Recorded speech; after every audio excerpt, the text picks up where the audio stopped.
up for Julie Kraut. So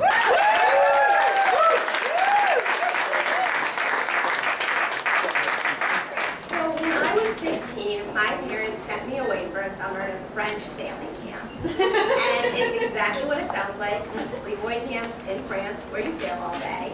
At the time, I'd taken a couple years of public school French, which meant that I could only discuss my hobbies in French exclusively in the present tense. And like my only hobby at the time was watching Kids in the Hall reruns, so not that useful. And I didn't care at all about sailing. I only ended up there because of my mom's like pretty aggressive infoseek.com search skills and her even more aggressive desire not to live with me as a teenager. So as a teenager, I was actually what the French might call a little late bloomer. Other 15-year-old girls were learning how to drive and give hand jobs. I was just really into my troll doll collection and terrified of boys. Like, I would try and go as many days in a row as possible without speaking to a boy, because I was so scared. And my dad and my brother didn't count because gross.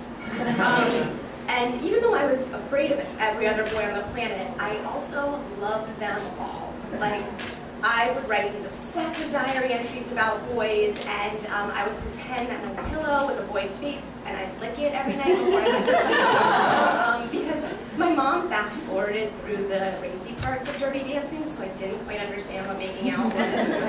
Licking seemed close enough. And this boy phobia was like problematic in the US, but like when I went to France, it became even a bigger problem because kids in France are mature. Like kids at the sailing camp drank and they smoked and they brought condoms with them to camp. They were like 14 and 15 and they freak danced. And that was the part that rocked my world like the most.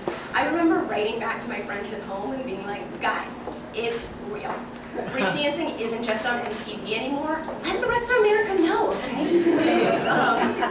So when I was at camp, I developed this huge crush on this French guy named Joachim.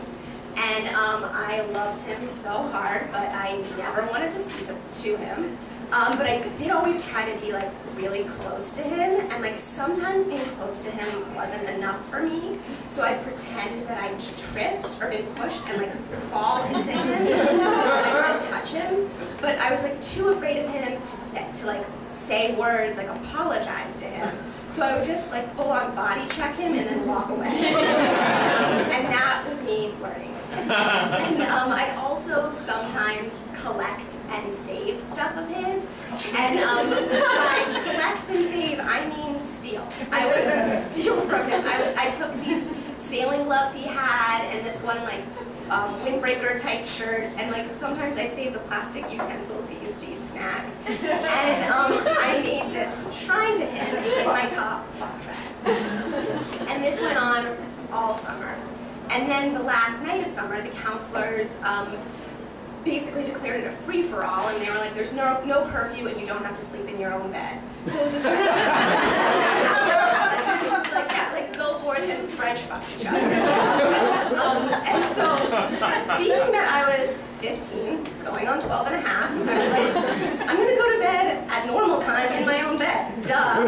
And which like I tried to do, but then Abigail, who was my bottom bunkmate, brought Arthur back with her, and Arthur is just French Arthur, but it sounds a lot better. So she came back and kicked me out of our bunk. And so I had to wake up, get out of the room, like climb down out of my bed, and I just like wandered around camp aimlessly, and I ran into Joachim. And before I could trip into him, which was my initial instinct, he said hello to me, and I said hello back. And like my brain was like, oh my god, the boy just talked to you. Oh my god, you just talked back. This is no big deal, come on, no big deal, no big deal. It was like the biggest deal of my whole life up until that point. And so we talked all night. And I'm not really sure what we talked about because my French was so bad. But we talked all night, and when the sun came up, I knew it was time to say goodbye to him, and I decided to give him something to remember me by. So I ran back into my bunk, and probably interrupted Arthur's like 7th orgasm of the night, got my stuff, came back out, and I gave Joachim these these Kinder Surprise prizes, which are like, someone knows what they are. There's like this chocolate in France that like comes in an egg shape, and it's called Kinder Surprise chocolate, and you eat it, and the surprise is that inside there's a toy that you can like put together and like play with. It's for like 8-year-olds, but that like 15-year-old summer I was obsessed with it. And so I collected all the toys. And so just to like put this into perspective, like every other guy at camp was getting head, and Joachim was getting Cracker Jack. So I gave them to him like one by one, and then I walked away really dramatically, like a dancer, like because my mom didn't fast forward through the dancing process. And I knew that was somehow related to getting it on. So I came back home to Maryland, and I couldn't stop thinking about Joachim, because when I get crushes, it's a lot like when I eat Cinnabons. Like, it doesn't happen very often, but when it does, it's intense and emotional, and I think about it for months, and I relive like the glory of it, and the shame of it, and I just gone to Auntie Annie's and gotten a pretzel of it, you know? And so then, like, a few months later, I went back to France, to Paris, and like, looking back, I don't know why I was like such a 15-year-old jet setter, like crossing the Atlantic like multiple times a year. Like right now my next trip is like in a few weeks to Detroit. So like I was like living the life back then. So I go back to Paris and I take Joachim's phone number with me and I decide to call him. And this is my first non-whore related call to a boy. So I'm like losing my mind. And it has to be in French, so I'm like so nervous. And I call him, and I have to talk to his mom first, which is like really embarrassing. Like, and she like doesn't understand me because my French is so bad. Eventually he gets on the phone and I ask him if he wants to hang out.